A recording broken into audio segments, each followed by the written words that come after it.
Waalaikumsalam warahmatullahi wabarakatuh. Bismillahirrahmanirrahim. Alhamdulillahirabbil alamin wassalatu wassalamu ala asyrafil anbiya'i wal mursalin wa ala alihi wa sahbihi ajmain amma ba'du.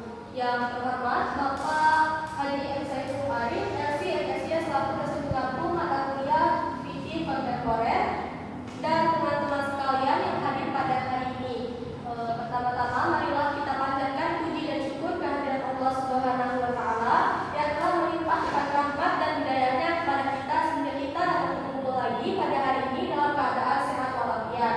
Selanjutnya salawat serta salam tak lupa pula kita sampaikan kepada Nabi Muhammad SAW beserta para sahabatnya.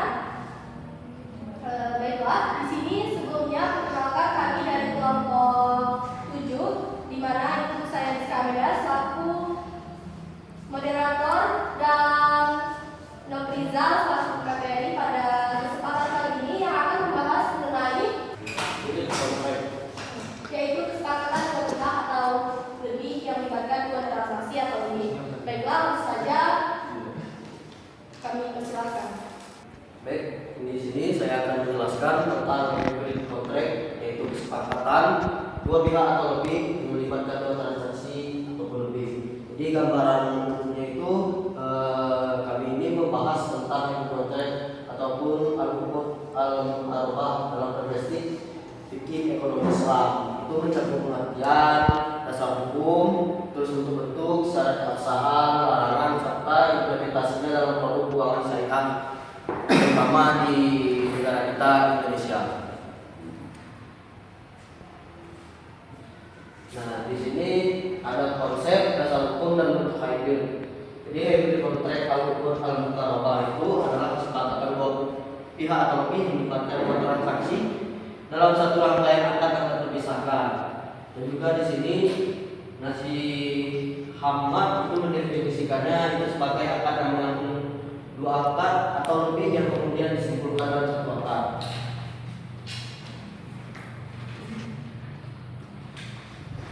Terus di sini ada dasar hukum. Dasar hukumnya ada dalam Quran surah Al-Maidah ayat pertama, yaitu ya ayyuhallazina amanu aufu bil uqud, yang mana artinya itu penuhilah akad itu. Dan juga ada dasar hukum dari Al-Quran yaitu Al-Baqarah ayat 275, yaitu wa Allahu bai'a wa harrama riba, yang itu artinya Allah itu menghalalkan segala bentuk jual beli tanpa riba.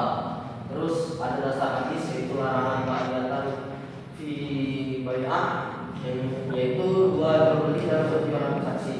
Hadis riwayat Ahmad, Abu Dawud dan Al-Tirmizi. Terus dalam kaidah fikih itu ada al-aslu fi muamalati al-ibadah hatta yadula dailun ala tahrimiha, yaitu hukum asal muamalah adalah boleh jika ada dalil yang melarangnya. Terus di sini lanjut ke bentuk-bentuk dan syarat sah. Adapun bentuk-bentuk hybrid contract yaitu yang pertama al-uqud al-mutaqabilah, yaitu akadnya saling bergantung, pelakunya satu akad mensyaratkan akad lain. Ya, pada contohnya itu seperti bank syariah itu ngasih pembiayaan murabahah untuk pembelian kendaraan. Terus sebagai nasabah itu menyerahkan sertifikat atau BPKB sebagai jaminan, yaitu di sini adalah syaratnya. Terus ada al-uqud al-mujtama'ah, yaitu dua akad terhimpun dalam satu transaksi terhadap objek dan harga yang sama. Contohnya itu pada gadai emas syariah itu ada dua akad sekaligus, yaitu akad pertama ran gadai, jadi emas ini menjadi jaminan. Terus ada akad kedua yaitu ijarah sewa jasa. Jadi di dalam ijarah ini ada biaya penitipan dan pemeliharaan emas tadi. Dan akad tadi itu tergabung dan terkumpul dalam satu produk penggadaian syariah.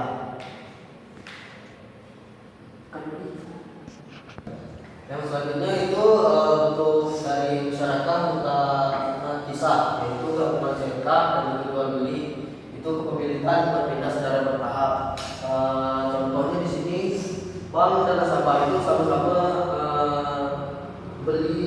rumah.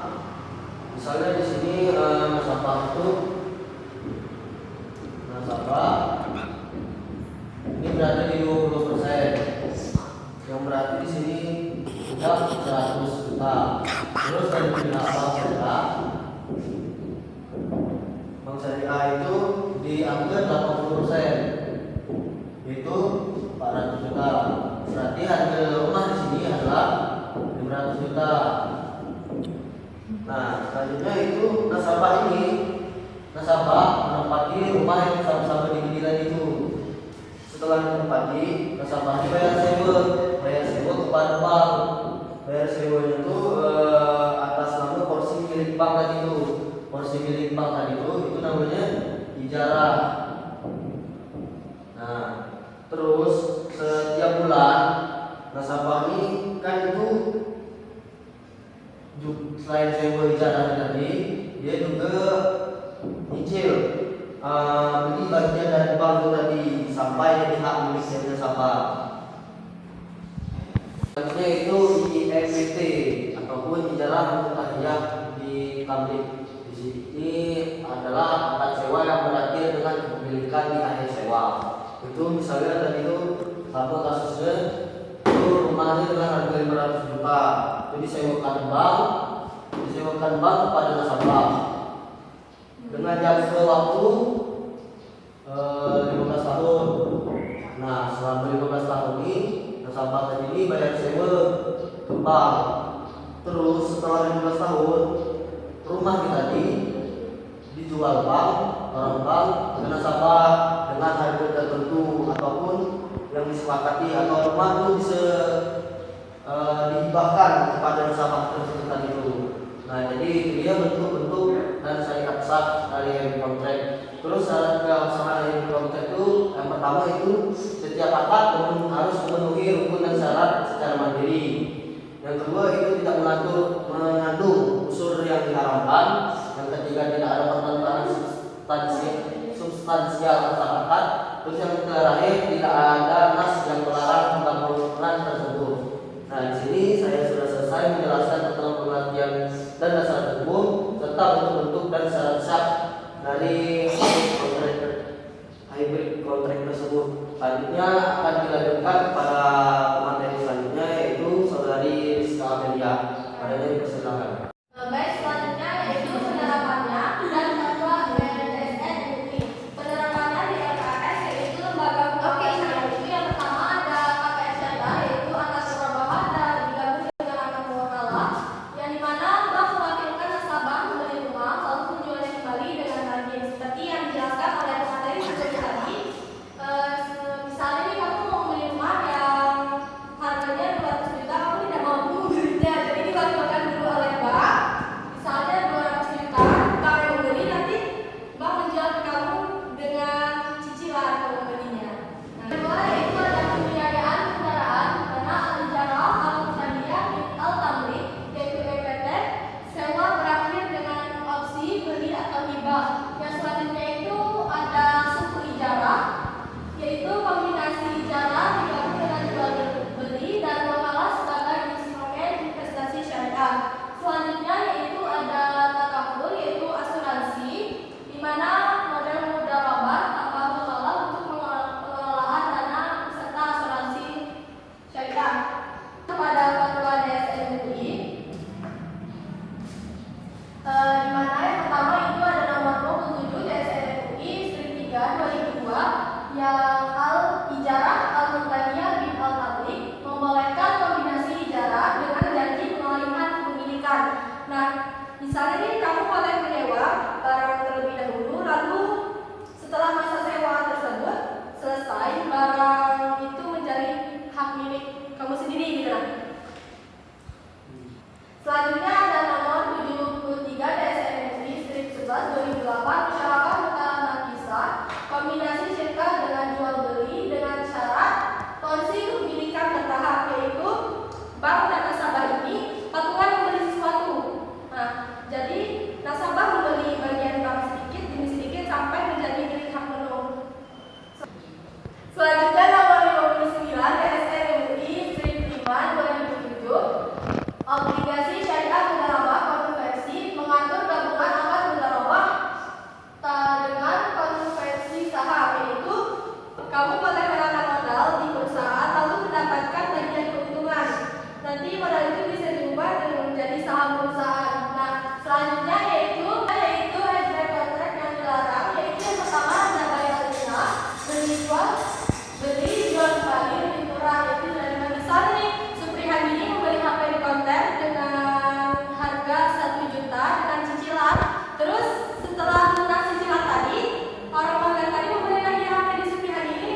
Sekian, terima kasih. Baiklah, terima kasih kepada Supri Handini atas pertanyaannya. Baiklah, di sini pertanyaan Supri Handini tadi akan dijawab oleh pemateri kami yaitu Dr. Rizal. Kepadanya kami persilakan. Oke, di sini saya akan menjawab pertanyaannya. Mana pertanyaannya, jika satu akad dalam kontrak menjadi batal atau cacat, apakah seluruh akad yang tergabung itu batal? Mengapa? Jadi jawabannya itu tidak selalu. Jika akad-akad dalam kontrak itu saling terkait, maka batalnya satu akad itu bisa membatalkan seluruh transaksi. Namun jika akad itu tersebut berdiri sendiri di atas akad yang lain, itu tetap sah. Hal ini karena keabsahan transaksi itu tergantung pada hubungan antar akad yang digabungkan. Bagaimana pada Supri ini terkait jawaban dari Dr. Rizal tadi, apakah sudah bisa diterima? Sudah. Baik, terima kasih. Karena jawabannya sudah diterima, setelah dijawab oleh Dr. Rizal tadi dan jawabannya diterima oleh Supri ini, maka berakhir pula presentasi pada hari ini dengan membacakan kesimpulan yang mana yaitu HSB Kontrak hukumnya membahas selama memenuhi hukum dan syarat masing-masing sesuai akad tadi.